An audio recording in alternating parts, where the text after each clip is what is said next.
Oh, multiple video day here at the stable. Addie made me stop my opening video.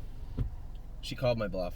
She was gonna do that noise the whole way down the road, and I had to stop my video. I was just gonna finish it on the side of the road, and then Amy reminded me we need to go pick up Ava at the barn. We're gonna be late, so we rushed down to the barn, and the people that were dropping her off, her friend from Milton, was 25 minutes late. So I could have sat there and did the video. Anyway, the whole gist of the video, the opening video, was simple. Happy with the way the horses raced. Cruising in Style was exceptionally good this week. Yes was fantastic this week. Off-Road Hanover won. I'm not going to use the word exceptional or fantastic because he is neither. He is sold. I'll use that word, sold. And this is a time of year where we're trying to move a lot of the horses. Girls with Swirls, we've sold her. You know, if they're not going to be stable this shouldn't be a shock to anyone. You know, if they're not going to be horses they don't have to be stake horses, but a horse like Off-Road Hanover can't do the straight numbers of 2 at Northfield Park. He can't do the class that Rooney Blue Chip's in. He can't do race at the Meadows. Can't bring him back here and race in the numbers of 2. He might do it London or Flamborough. You want me to ship Off-Road Hanover back here to be an overnight horse? Why don't we just sell him? That's what he's worth. He's an overnight horse. 16.5 US we got for him. That's what, 21,000 Canadian? I think that's pretty good. And it's just the way it is. I mean, there's such a thin line between an overnight horse that has reached his peak or her peak, or a horse that has multiple classes. If Off-Road Hanover put an effort in and could trot in 57, 58, which he can do, he just chooses not to at the moment, sky's the limit. You can make another $15,000, $20,000, no problem at all. Maybe more. He doesn't want to be. Right? So there, again, you get that slippery slope of a second or two that really dramatically change the trajectory and the potential of any horse. You know, a horse that can race, and I keep going back to this, I talked about it earlier, Stonebridge Simba. Here's a horse that looked lost in Ohio last year. Right? We didn't know what we were going to do with him. Got him, you won a race for Jason, you're like, all right, fine, you won the bottom class, good for you. You went to Pennsylvania, raced great for Tim all year long, found a real good spot for him. Got a little tough, you know, instead of finishing first or second, he was 4th, 5th, or 6th. Had to make a change, put him in a claiming series at Northfield, excelled, won the 30, won the Open. Finding a class for a horse, look at a horse like Yes, struggled a little bit at the Meadows, found a spot for him at Yonkers and just exploded forward. He is a half-mile track horse. He has a world record on the half-mile track still to this day. So Yes he is a nice horse. But finding a class for the horses is important. So when I look around North America, really, when you think about it, we can race anywhere. And I don't see a class where this particular horse, whether it be Off-Road Hanover or any of the other ones, can go on the track at 3-1, 2-1, 8-5, even 5-1.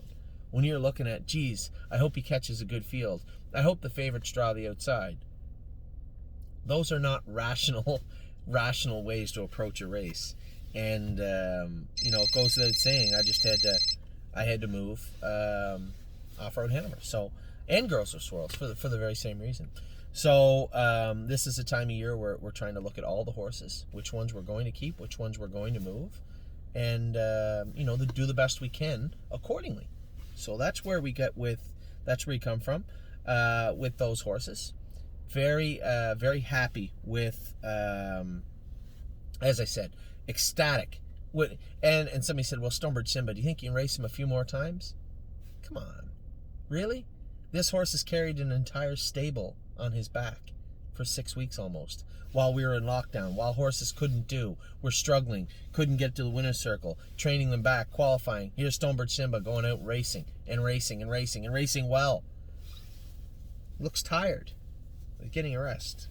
I think he's done more than enough to deserve that. So Stonebridge Simba has been great. Yes was fantastic. Cruising in Style was fantastic. Oso Pine has raced good since he came back. Won My Heart Hanover was tremendous. Her last 2 starts at the Meadows. You know, the start before last, I said, she could have won, I thought. Give it up pretty easy. But then, you know, Hunter wheeled her into the passing lane the other day. Yeah, there was a horse ahead of her, but she shot right by everybody. I was impressed. He drove her good. She raced good. Very happy with her. And then we have just a ton of horses getting ready to go. So an exciting time of year. Every year we try to have our winters where we can patch, buy some horses that maybe can do, start some horses that didn't race January, February, or June, July, August of their 2-year-old year, have them ready to race in the winter. We couldn't do that this year because we were in lockdown. Then we were forced into an even worse position, send some horses to the States, and they got obliterated, and we had to sell them for pennies on the dollar.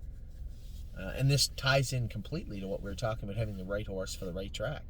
Watch Avenue, Zeb Sunshine, even Cambridge Star, those horses could have done in London and in Flamborough. They couldn't do it at the Meadows, couldn't do it at Northfield Park, and I had to sell them. So now, hopefully, we got things back on track. Our babies are starting to look great. I talked quite a bit about how good they looked, who looked great, top 10 list, the 2-year-old list. Very impressed with what I've seen so far. All the horses that had question marks hanging over them really started to answer them this week. That was impressive. And again, so surprised when you see horses like Slim Jimmy and Matt's MVP be the fastest horses on the farm at 226. Great trips for them this week. And then you see a horse like Miss Mildred. How's she going to come back? Oh, not bad. She was off a month and come out and beat the best horses we have. Pretty good, I think. So, just surprise. I love surprises. And it started, right, this week with GW Chrome qualifying in 2 minutes. You guys heard me gush over him a number of times, but I love horses that want to be better, and you just see sometimes where they have some talent, but they and you wish they had more because they just try so hard. And GW Chrome just strikes me as one of those horses. So really impressed with him so far. Interested to see how the rest of the year is going to go. Excited to race him this summer. Can't wait to see him come forward. So GW Chrome looking good. Mama knows best. Jason's been telling me how good she looks. Can't wait to see her get racing. Right? I'm a Lovely Lady. My Jazz, we already know her. Nice fillies. What are they going to do this year? Jazzy Judy just started training back, but look at the year she had in Delaware.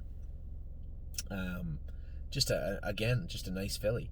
So a lot of high points to look forward to so far, and that's really what it's all about. When you can factor in the hopes and dreams we have for the 2-year-olds that are at their highest right now, and then combine that with the hopes we have for these sophomores that have shown us something. It's not just that we have blind hope that they'll be good. No Free Lunch got a mark of 51. Adrenaline Rush, Brilliant Corners marks a 54 at 2. The Gray Horse, I think, went in 55, didn't he?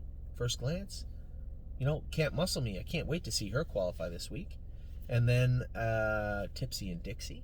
Just so much going on. And, you push a horse like Walk on the Moon down the list. There's a horse that was, one of the better horses in Ontario last year. The Wellwood, kind of wish I didn't race him in there now, but that's hindsight. And then he had that eye injury. He missed out on a ton of racing at the end of the year and still ended up putting 30-some thousand on his card. Walk on the Moon, expecting big things from him. So a lot going on right now, a lot going on in the future. As far as if we step back and look at the world stage, vaccinations are all but guaranteed for everybody in the U.S. by May. Not quite here in Canada, but I can get to the U.S. Now, the only question I have that I would ask, I would hope somebody in Canada can answer over the next month is, if I get vaccinated in Ohio, what's that mean when I come back? Just tell me I don't have to quarantine. That's all. And I'll be fine. That would mean that my wife and I would be able to spend some time in the States with the kids, hopefully. That would mean that when we come back to watch Oliver play baseball, we don't have to quarantine. So a lot of questions still linger around what our summer looks like, but as far as the stable summer, looks pretty strong. We have all the Ohio, that Governor DeWin said the other day that all the fairs will be open this year. Isn't that great? That is fantastic. All the fairs will have full capacity, I believe, is what they were alluding to this year in the state of Ohio. Just great news. The Pennsylvania horses are training down great, looking good in Pennsylvania. New Jersey horses are coming forward also. The best horse in our barn right now is a New York bred, so that's good. So a lot going on in the state, in the states right now also, but the future of 2021 looks pretty bright thus far coming from the stable. So again, decent week at the track, pretty good week on the farm track, and a lot of expectations coming up this week at the racetrack. So that is your opening. I think we were 7 or 8 minutes at the start, 9 minutes to close it out. Lots of videos underneath. Can't wait to get this week going. A lot will go on this week. So, hope everybody's having a great day. Take care. We'll talk to you all very, very soon.